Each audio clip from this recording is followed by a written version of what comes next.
It's Tuesday, May 5th. This is CTV at 6. Here's what's making news tonight.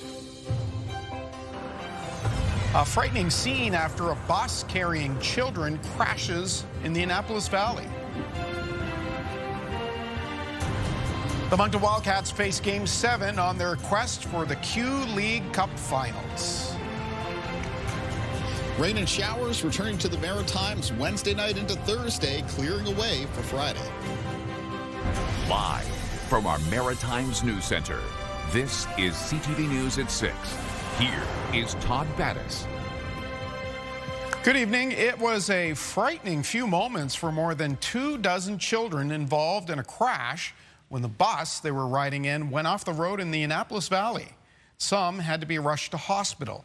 CTV's Callum Smith starts us off.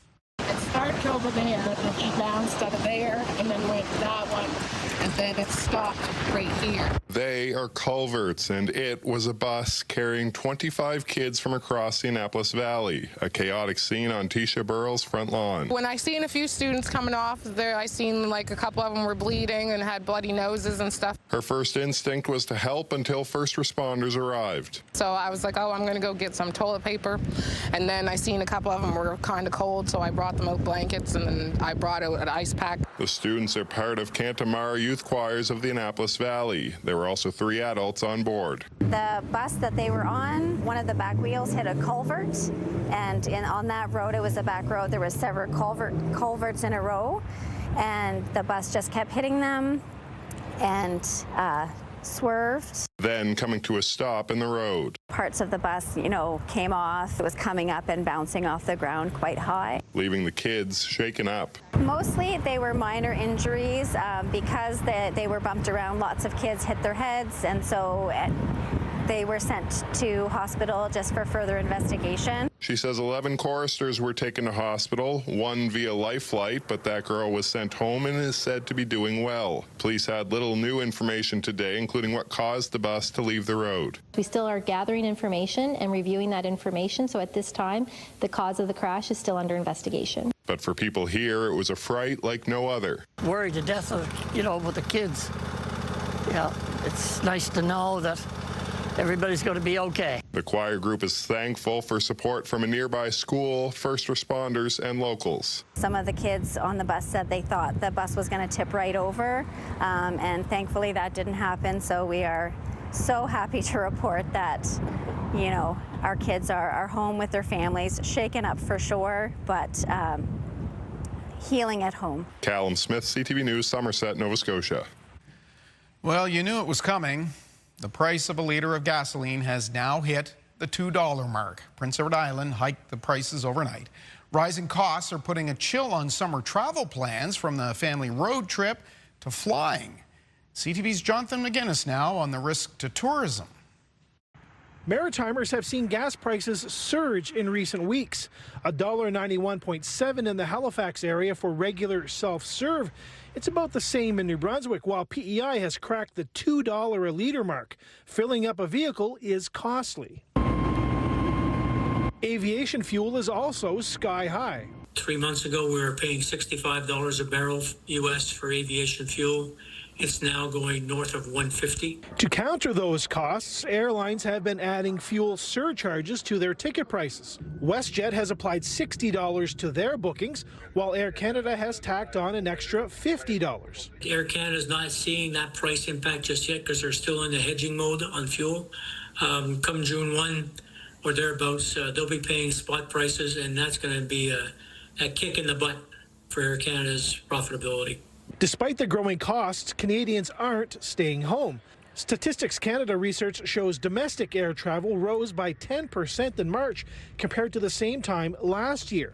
Numbers that hold true for Maritimers. In the first quarter of 2026, we actually saw a record quarter for CA Atlantic and for travel in Atlantic Canada. Consumer behavior is not changing despite what's happening geopolitically and with prices. It may not last, however. John Graddick says fuel prices are still on the rise. Vacationers may soon start having second thoughts. So if you haven't got your ticket and you haven't bought your ticket yet for summer travel, be prepared for sticker shock. According to CAA travel spokesperson Julia Kent, vacationers are still avoiding the United States, while Europe and destinations across Canada are becoming more popular. And Todd, as the price of aviation fuel continues to climb, John Graddick expects there to be more route cancellations, and that's something would-be travelers should consider before they go ahead and book a trip for the summer. Todd.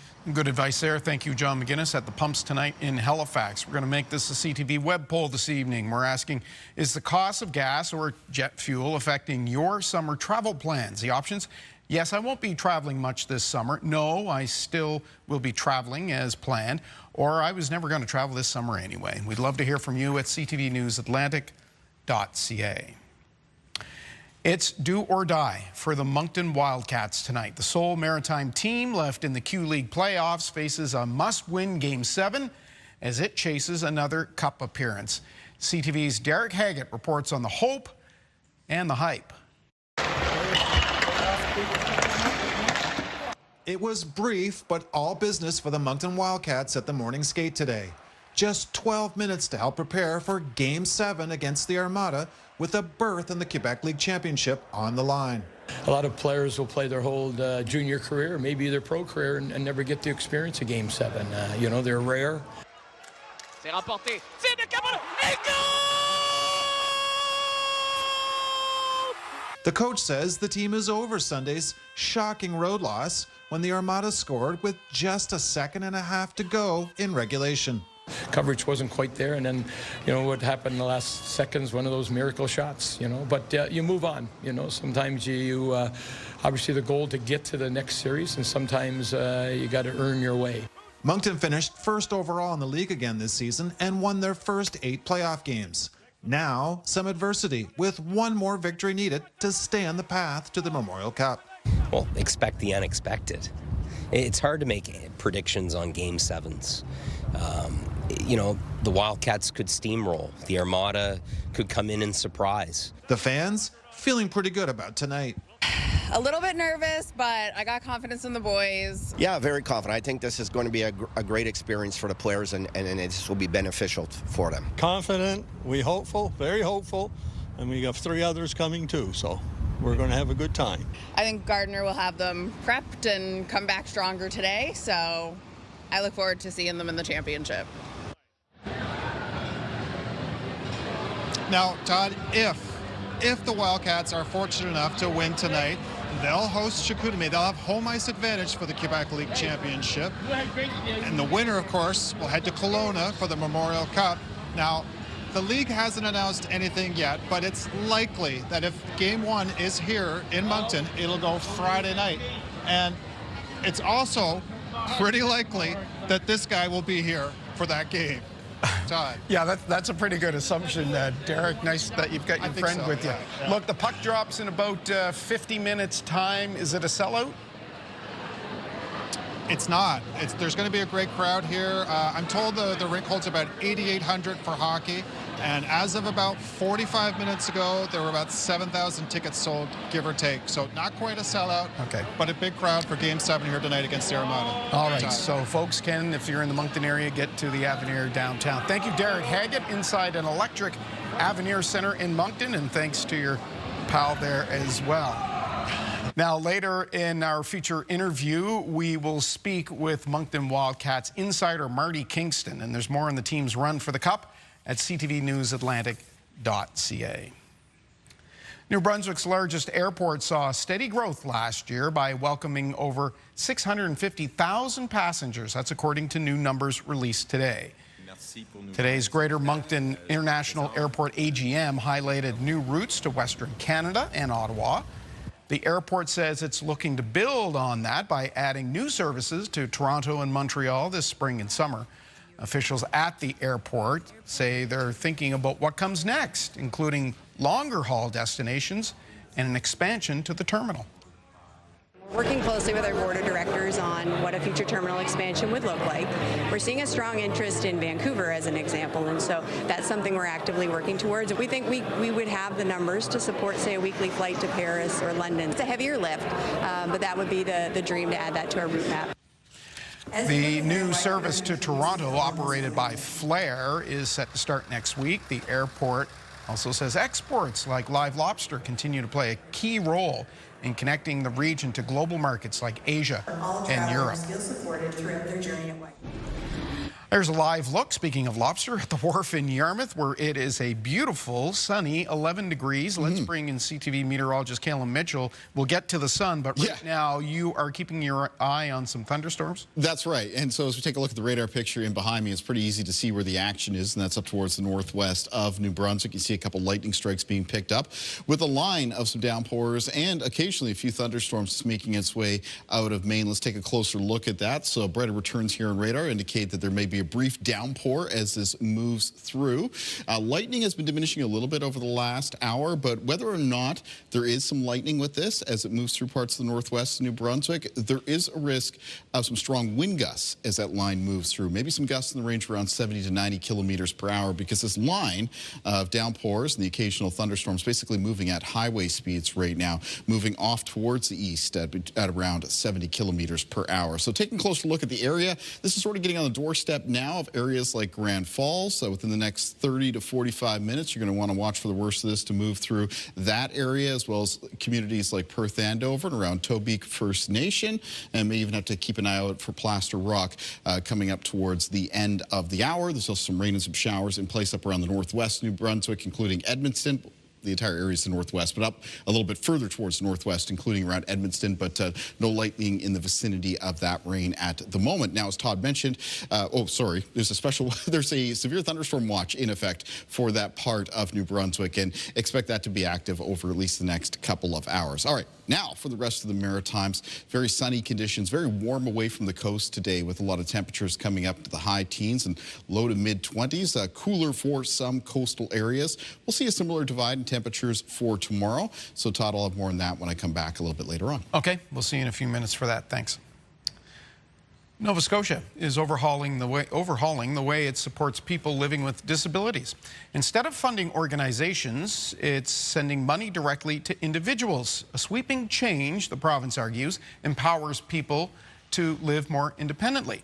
But as CTV's Jesse Thomas reports, families are concerned. Nova Scotia is entering year 4 of a court-ordered 5-year transformation of its disability support system and how funding and services are delivered. Like, we are the last jurisdiction in the country to actually move to a process of making sure that persons with disabilities have the ability to live in community. Many other jurisdictions did it over decades. We're doing it over a 5-year period. Instead of directly funding community support programs, the province is shifting to individualized funding and giving money to individuals with disabilities so they can live more independently. The change in direction comes from the 2021 landmark human rights ruling that found the province had committed systemic discrimination against people with disabilities and failed to support their living in the community. The government says the foundation for the new funding model is there, and they're still working on helping individuals find homes outside of institutional settings. But families are concerned about support gaps in the community. This is a transformational change in terms of how we deliver disability supports. What we've said we are committed to is addressing those gaps when we see them. Earlier this year, nearly $12 million in funding was cut from the Opportunities and Social Development budget that went to community programming and services. It caught providers and those who rely on the services off guard and triggered large-scale protests. The government later apologized and reversed the cuts. One family says they support independence but worry about what will happen to community programming during this new transition. I'm concerned that funding will be cut, core funding will be cut for day programming before individual funding is in place and everybody truly understands what it means. The department said they'll continue to work with community support groups and that grants and other funding will remain available. Jesse Thomas, CTV News, Halifax. Dairy dominated debate in New Brunswick's legislature today, with questions to the government about the pending shutdown of the Dairytown plant in Sussex. The opposition said taxpayers' money was used to eliminate jobs, while the ruling Liberals insist its deal with AgriPoor will ultimately benefit the province. Here's CTV's Nick Moore. The winding down of operations at Agri-Pure's Dairytown plant in Sussex, New Brunswick, alongside government funding of up to $2.4 million to help expand the Agri-Pure plant in Miramichi, has the official opposition asking for every detail of the contract to be made public. So that the public can know exactly when this government found out that there were going to be 60 job losses in Sussex. Or can the Premier just be radically transparent with people right here, right now, in the People's House and tell them directly when she learned that there would be 60 job losses? She either knew in advance or was unaware. Neither option is good. Premier Susan Holt was in the legislature today. Minister responsible for Labour, Alison Townsend, and Minister responsible for Opportunities NB, Luke Randall, answered all the questions related to Agri-Pure today. Agri-Pure had shared that it was assessing different scenarios across the Maritimes, and we understood that this could include potential operational changes within the region, including Sussex, Madam Speaker. The provincial government has insisted that it did not know what Agri-Pure's plans were when it announced the $2.4 million in funding back in February, but says the deal is good for New Brunswick as a whole. This deal adds to our GDP. It sets us up for long-term growth with this company. And it's important to remember our government support in Miramichi will ensure that dairy processing capacity remains here in New Brunswick. The people of Sussex feel blindsided. They see their Agri-Pure plant closing where our amazing Dairytown butter is made. And the Premier used their tax dollars to do it to them. Agri-Pure says it plans to shut down its Sussex plant by the end of 2028. Nick Moore, CTV News, Fredericton. In St. John, a board of commissioners oversees the operation of the police department, and by all measures, it's failing the city and its taxpayers. A council meeting is discussing what to do about it. CTV's Avery McCrae explains. As well as a number of things. It's a short agenda for a St. John City Council meeting underway this hour, but an important one as Council looks deeper into the role of the St. John Board of Police Commissioners. It's apparent that the police governance model in St. John needs to be renewed. A company called GovernEdge was hired by the city to determine the effectiveness of the current model that oversees the St. John Police Force. Around 30 people from various levels of city and police staff were interviewed. It found St. John should keep the Board of Commissioners, but not without numerous upgrades to be brought to modern standards. That includes a clear mandate from council and expectations for the board. CTV public safety analyst Chris Lewis believes the board's role should be simple. The board's responsibilities in making sure there's a strategic plan, looking after budget expenditures, monitoring the performance of the chief, selecting a chief, ensuring that the community needs are being met by an adequate police service, and on and on. The report states any recommendations adopted by the city will take 3 to 5 years to implement. But Chris Lewis feels the changes should be in place in the next year. That's a real armchair quarterback statement from me, but in the interest of the community they all serve, should it not be done as quickly as possible and all hands on deck to make it happen without impacting the day-to-day operations of the police service and those needs that the community has to have on an immediate basis. A recent committee of the whole meeting recommended the city adopts the recommendations made in the report and direct the CAO to develop a plan for implementation. Avery McCrae, CTV News, St. John. Get the Maritime's top stories, breaking news alerts, and watch live. Download the CTV News app.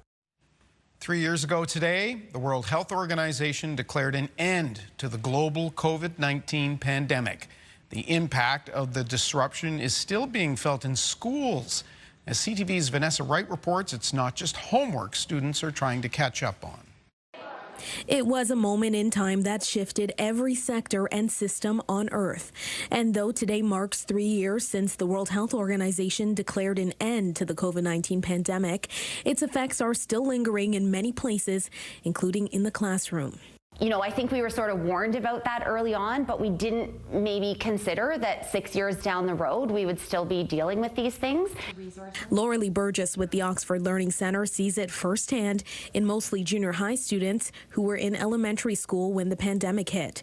She says their fundamental skills fell behind. So the reading, writing, spelling, math, those were the core concepts that were significantly impacted, and we do continue to see that today. And eventually it impacted their social skills too. You know, they're not as willing to kind of put themselves out there and try new things. So that lack of confidence, the lack of self-esteem has really perpetuated since that time. But students aren't the only ones playing catch up. Teachers are also having to adapt. They're navigating a classroom filled with different learning abilities. A one-size-fits-all lesson just doesn't exist anymore. Burgess says parents have also noticed a difference. Some have invested in extracurricular activities to help support their child's learning journey. It's going to be an ongoing process. I don't think it's something that's going to be fixed overnight.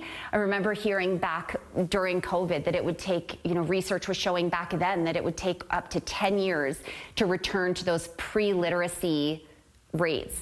And it's, we're 6 years out now, or I guess 3 officially, but it's definitely an ongoing battle. One that doesn't appear to have a set timetable. Vanessa Wright, CTV News, Halifax. We'll take a break now. Meteorologist Kaylin Mitchell has your midweek weather details. But first, we get the latest on the war in the Middle East in this report. The Pentagon insists the U.S. and Iran ceasefire is still intact as tension escalates around the Strait of Hormuz. I'm Christiane Cordero in Washington with those details coming up.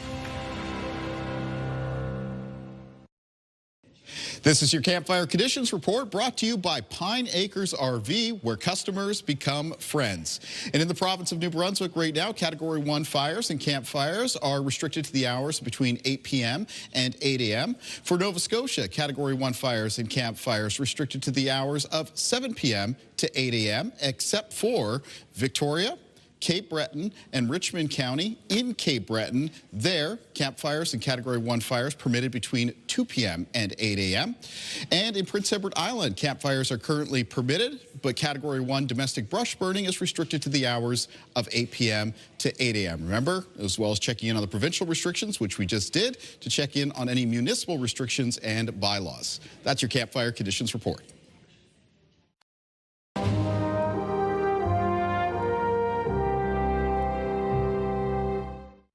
To the latest in Iran now, and the Pentagon insists the U.S. and Iran ceasefire is still intact. This despite the United Arab Emirates saying it's intercepting Iranian missile and drone strikes today.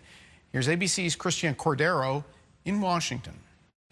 Today, despite the Pentagon saying Iran has fired at commercial vessels 9 times, seized 2 container ships, and attacked U.S. forces more than 10 times since the ceasefire went into effect, administration officials insist the temporary truce between the 2 countries is still intact. The ceasefire is not over. Defense Secretary Pete Hegseth says it's up to President Trump to decide when Iran has crossed the line. The president today was pressed on just that. What do they need to do to violate the ceasefire? Well, you'll find out, because I'll let you know. They know what to do, and they know what to do.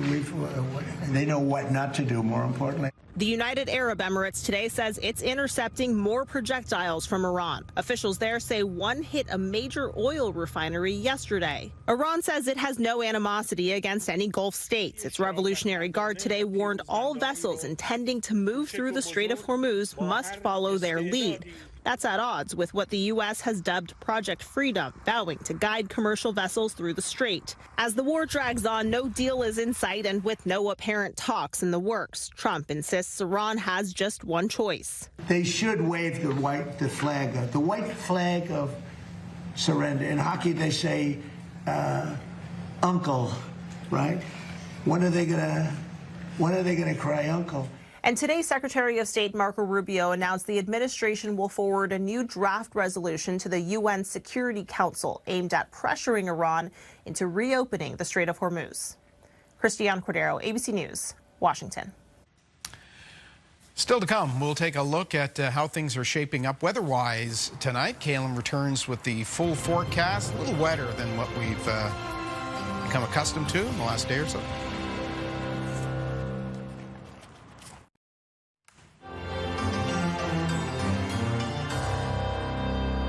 Can't beat that.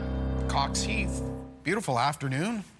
Sailing over Cape Breton, the green below, starting to green up a lot. Kaylin? Yeah, it sure is. Yeah. I mean, what a beautiful scene there, that blue sky. And like you noted, Todd, things begin to green up a little bit on the ground. Sunny today, but windy And speaking of winds? Yeah, speaking of winds, we've just been notified that ferries between Wood Islands, PEI, and Caribou, Nova Scotia, ferries have been canceled. The last one, I think, at 7:30. It's as late as they go into the evening this time of year because of strengthening winds. Yeah, out of the southwest for today, and some fairly widespread gusts between 30 and 60 kilometers per hour on land. I'm sure over parts of the coast, obviously, a little bit stronger than that. They're going to be pretty steady out of the southwest tonight and for tomorrow as well. One other thing that I've been keeping tabs on, we talked about this earlier, was the risk of some thunderstorms up around the northwestern corner of New Brunswick. That risk is going to carry on at least over the next couple of hours. Let's say by around 9-10 p.m. this evening, the chance of another thunderstorm is going to be lower. But even as that line of showers and the odd thunderstorm moves through, remember that there could be some strong wind gusts with them because they're moving pretty quick. That band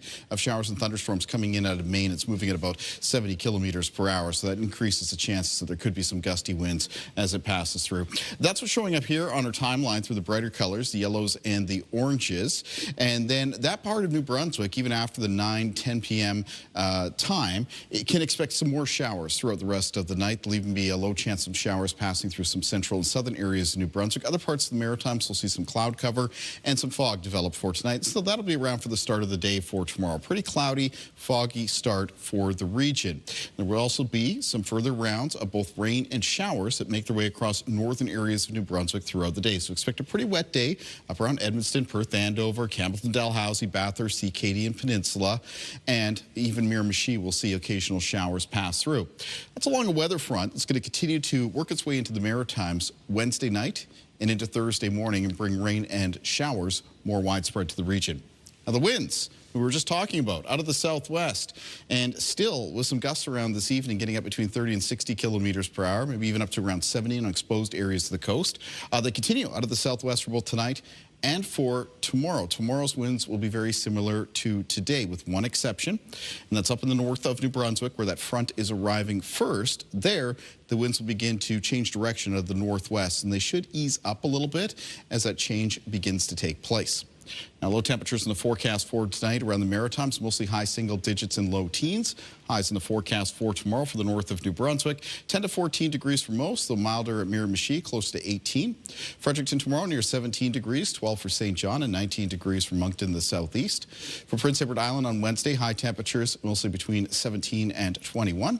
In eastern areas of Nova Scotia, including Cape Breton, the North Shore, and the Eastern Shore, most of the high temperatures mid to high teens, except a little bit cooler on the Atlantic coastline because of that still onshore southwest wind there between 12 and 15 degrees. 20 for Truro for tomorrow, 19 for Amherst, 17 for Halifax, City Centres, Halifax and Dartmouth, 23 in the Annapolis Valley. Today's temperatures in the valley around the mid-20s. Tomorrow, just a degree or two cooler. And on the south shore of Nova Scotia, coastal areas with most high temperatures between 15 and 18 degrees. Now, back to that weather front that's going to be slowly working its way into the Maritimes. So the wet weather from that front is going to become more widespread for the region Wednesday night and into and through Thursday. It's going to be rain. Most areas will receive about 10 to 35 millimeters of rain from that system.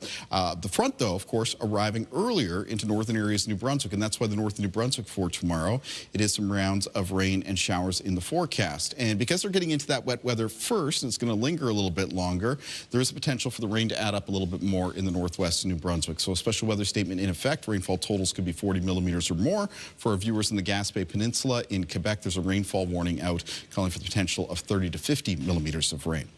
In the extended forecast then for New Brunswick, most of that wet weather should be clearing through Thursday morning. There's a low chance of showers on Friday, followed by a mix of sun and cloud for the start of the weekend on Saturday. Sunday, it's showers in the forecast. Rain possible at the start of next week on Monday, followed by a mix of sun and cloud on Tuesday. For Nova Scotia in the forecast, it's rain and fog developing Wednesday night, but around through the day on Thursday. That's followed by a low chance of showers on Friday, then a mix of sun and cloud on Saturday. Showers return to the forecast on Sunday, with rain possible on Monday of next week, followed by cloudy periods on Tuesday. And for Prince Edward Island, rain and fog expected on Thursday. Isolated showers on Friday with a mix of sun and cloud for the start of the weekend on Saturday. Showers on Sunday, and then rain possible on Monday of next week, followed by cloudy periods on Tuesday. Todd. All right. Thank you, Kalen. We'll see you for the wake up a little later. Next, we're going to talk about the hottest hockey team on the East Coast. Yes, the Moncton Wildcats, as they head into a pivotal game this evening. Stay with us.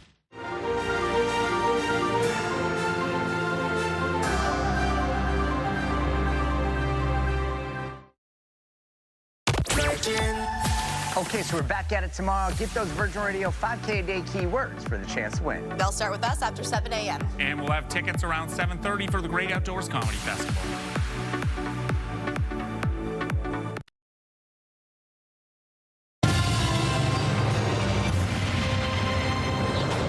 Welcome back. You saw it a little earlier in the newscast. We're talking hockey, and the pressure is squarely on the Moncton Wildcats tonight as they face Game 7.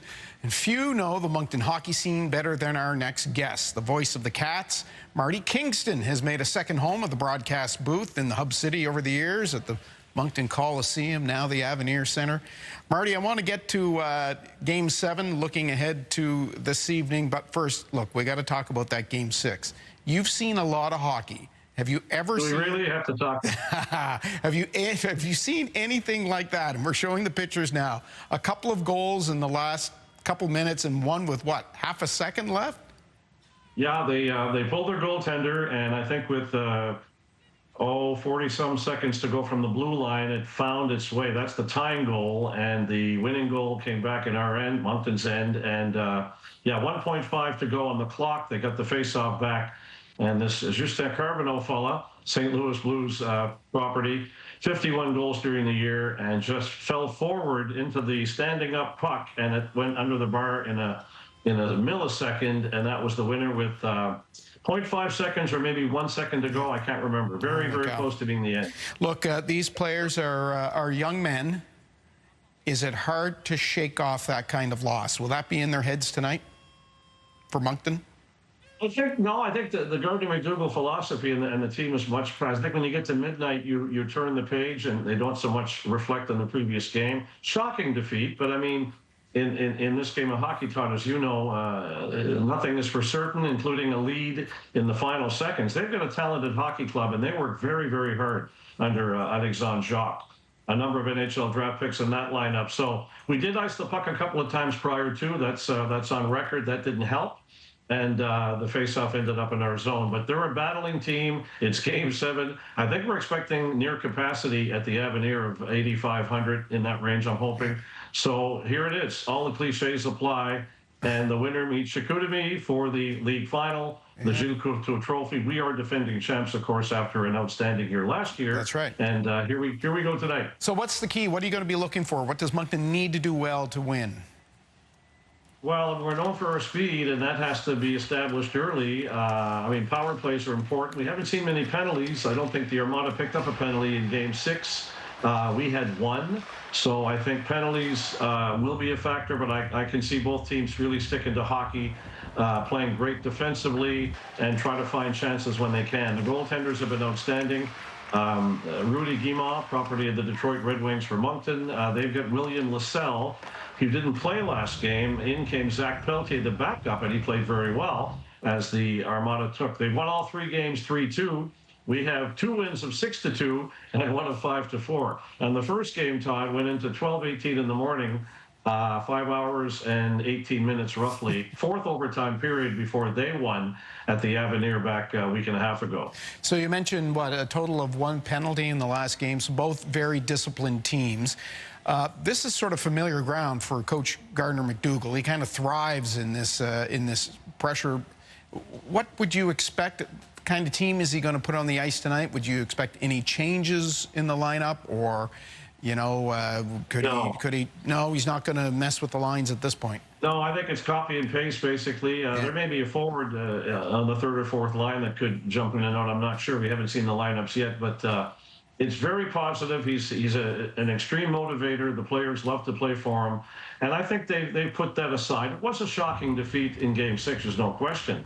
I can't even recall what I said when the puck went in, because we were all, our jaws dropped in Boisbriand in the press box. But it's hockey. It happens. Look at what the Canadians did with Tampa, setting all kinds of records and winning in Game 7. So it's Game 7 tonight. Moncton, though, I think we've got some game breakers, as they do. We look at a Khaled Denvoyer, Gabe Smith, or Utah draft pick property. They did sign NHL entry-level contracts. Our young American phenom on defense, Todd, Tommy Blyle, a rookie who was our leading scorer And he can break open a game all by himself. He's a tremendously quick skater and fun to watch. So it's going to be a great game, and it's going to be rocking at the old Avenir tonight, the young Avenir tonight. I was thinking, yeah, that's right. Look, this is a tough task to repeat as President Cup champions in junior hockey, where the lineup, the complement of players is ever changing. Clearly, the goal is to get back and win the Memorial Cup. Something that they just weren't quite able to do last year. So talk to me about, you know, just how much of an accomplishment it is, even if they were to get to the finals a couple years running in this type of game, junior hockey. That's a very good point, Todd. It's phenomenal to completely lose all those great players we had last year, ex-Moosehead, and Marcus Vidicek, Julius Sump, Matis Russo in goal, Juraj Pekarczyk. I don't I miss Ken Morin, and to bring in a lot of young American players, you know, a pretty healthy complement of 8 to 10 Americans coming in who are destined probably for NCAA schools and beyond, and they have just found Moncton to be a home and have all fit in, whether it's a 43-goal scorer like a Nico Turnus, Tommy Blyle, Teddy Mutrin, San Jose draft pick, one of our team leaders offensively and defensively. Yeah, tremendous accomplishment. Credit again, Coach Gardner McDougall, Taylor McDougall, the general manager, and all the great coaches on the Moncton staff to be able to do this and head into a Game 7 tonight with a chance to repeat. You're right, against Chicoutimi if we take it tonight. Well, Marty, I know you'll be there, as you mentioned, about 8,000 or so Monctonians who will be yelling and screaming, and hopefully get the outcome you're looking for. We'll be thinking about the Wildcats for sure, right around the region. You're carrying the torch for Atlantic Canada. Thanks, thanks for this conversation. Thanks, Todd. Great to see you again, and great to see everybody in Halifax. Thank you. We'll take a break. We'll be right back.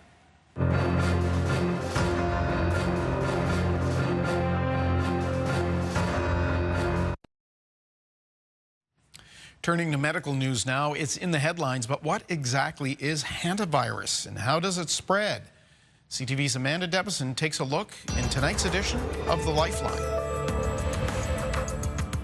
Experts say hantavirus is rare and poses little public risk. That's despite reports of 3 recent deaths potentially linked to it. Experts say it's spread when humans inhale particles from rodent urine, saliva, or feces. That can happen when a person is disposing of droppings. Experts say hantavirus can feel like the flu at first, but eventually it can damage organs. 4 Canadians are among the nearly 150 people still on board a cruise ship dealing with the deadly outbreak of hantavirus. A drug that could slow the progression of dementia in some patients has been approved in Canada. The drug, called donanemab, helps remove amyloid plaques, which can lead to cognitive and memory problems. It showed early promise, with nearly half of patients showing no progression of their dementia in the first year of use. But the Alzheimer's Society, back in 2023, raised concerns about the trials, noting 23% of those on a placebo also showed no progression. It also noted the trial groups were not ethnically diverse. Finally, stats from the States show students check their phones an average of 64 times during the school day, and a new study suggests this habit could be draining their brain power. A recent study published in JAMA Network Open looked at smartphone use during the school day among kids ages 11 to 18 from the southeastern U.S. It found that, on average, they spent more than 2 hours a day glued to their phone during time they should be learning. Every single one of the 80 students in the study used their phone, mostly for social media and entertainment. Here in Canada, all 3 maritime provinces have policies that limit cell phone use in schools. Still, experts recommend parents or guardians talk with their child about the pros and cons of checking their phone frequently and phone etiquette. Plus, they can model healthy phone habits by limiting device use during family time. With Health and Medical News, I'm Amanda Debison for The Lifeline.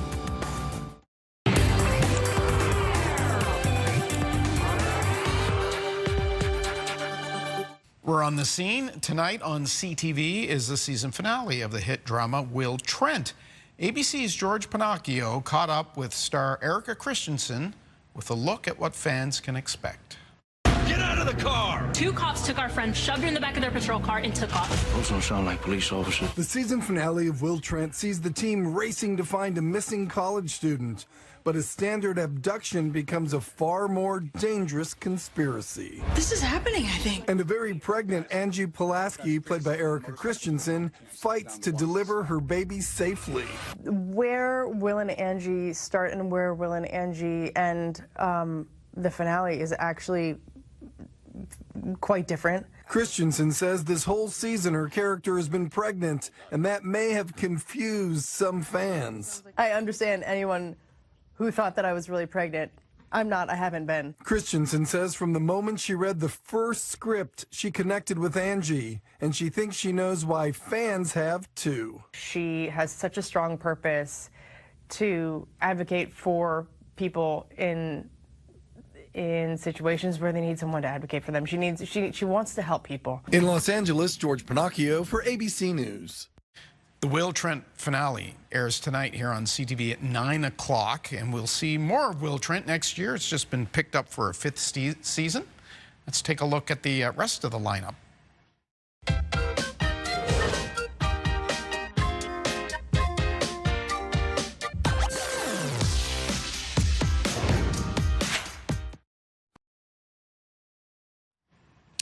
On the markets, the Dow Jones ended the trading day up 356 points, and Canada exported more in March than it imported, and that's a reversal from February.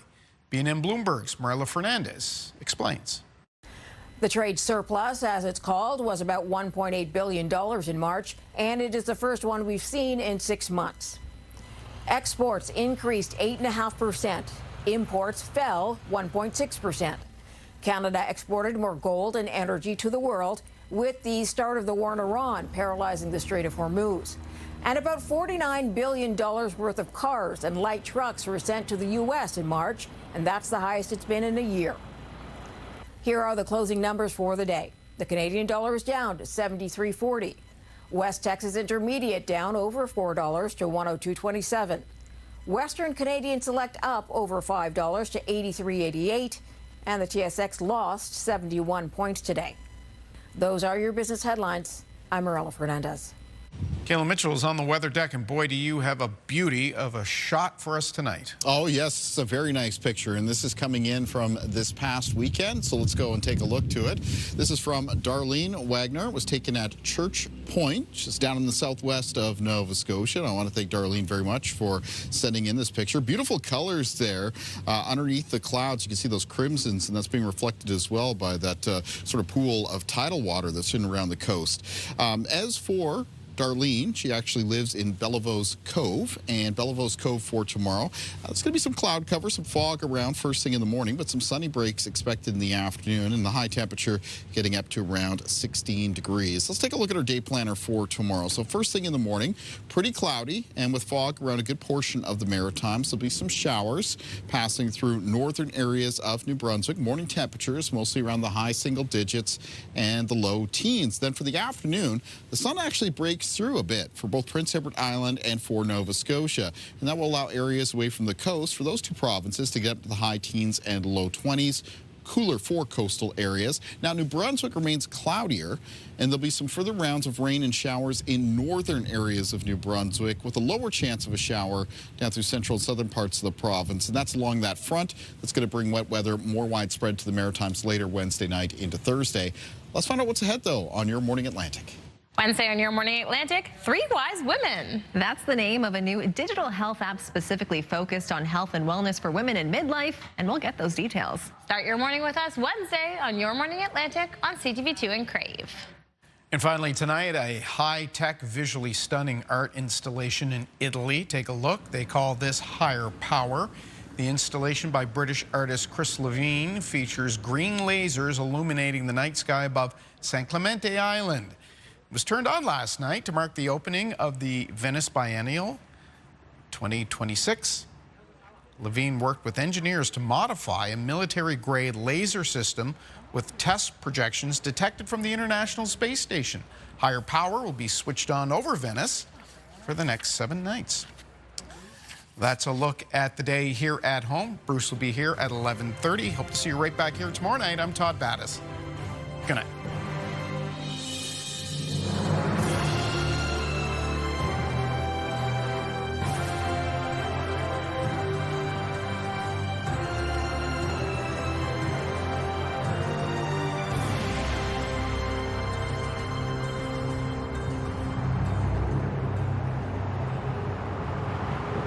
CTV News, the Maritime's #1 newscast. Watch live on Crave.